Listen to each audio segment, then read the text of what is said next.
So I'm going to do this in two different parts. I'm going to go over preparation for skinning, and which I guess really everything we've done so far is preparation for skinning. But we're also going to, then the second part will be actually doing the skinning.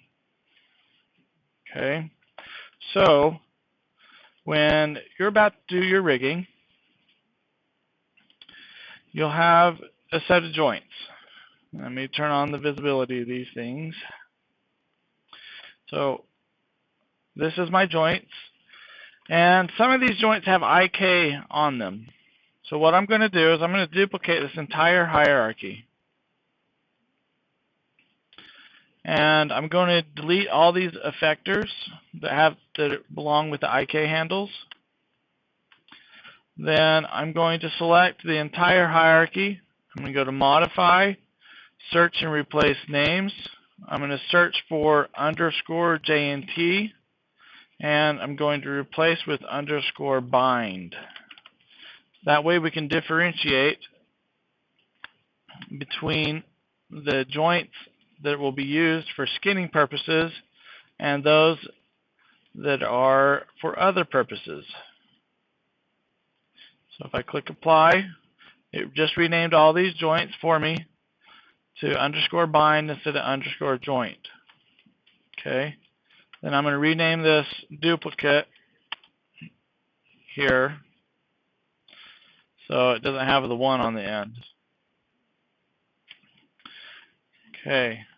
So now I'm going to hide the initial joints to begin with. So I'm going to Control H, hide those, and now all I see are my bind joints. Okay. Now that I've got just my bind joints showing, I'm going to double check my mesh and make sure it's okay. Now the things that I'm wanting to double check is to make sure that anything that's going to be bound is named properly. Historically, Maya relies on what's called the namespace of a node in order to keep an association going. So basically all that means is if you do some skinning and then you go back to your model file, which is referenced in, and you rename anything, then most likely you're going to lose a lot of work. Okay, so you want to make sure everything is named appropriately before you do that. And everything should have a unique name.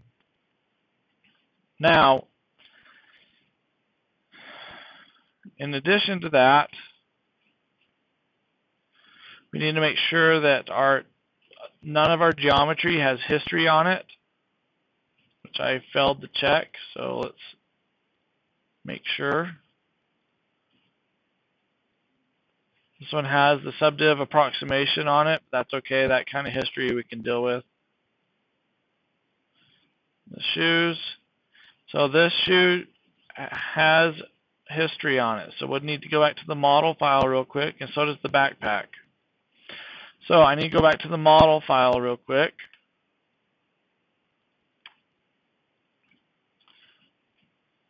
And I need to delete the history on those, on the backpack and the shoe.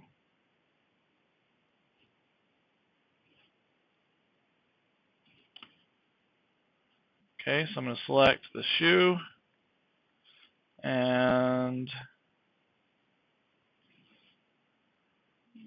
give Maya a second to finish loading, get past the pretended loaded point.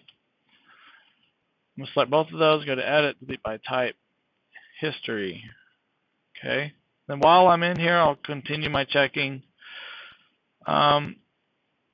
Next thing you want to do is make sure that the transforms have been frozen everywhere.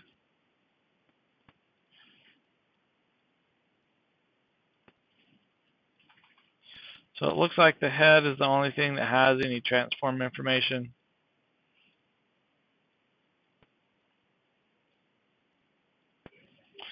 Okay, So I'm going to grab the head, go to Modify, Freeze Transformations to get that at 0. Now I'm going to resave this file. And with that file saved, go ahead and close it. Now I'll go back to my other file.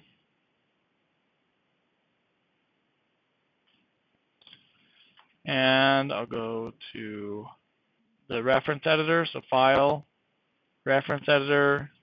I'm going to select the girl, and go to Reference, Reload Reference. Okay, so that's done. Anytime you re-reference the file, and it's not, the referenced in information is not parented to anything, it's going to be the last thing in the list in your hypergraph, or I'm assuming the same for your outliner. Okay, so now we are completely ready, assuming that the joint creation has been done exactly how it should. Okay, so we'll stop this tutorial and we'll move on in the next one.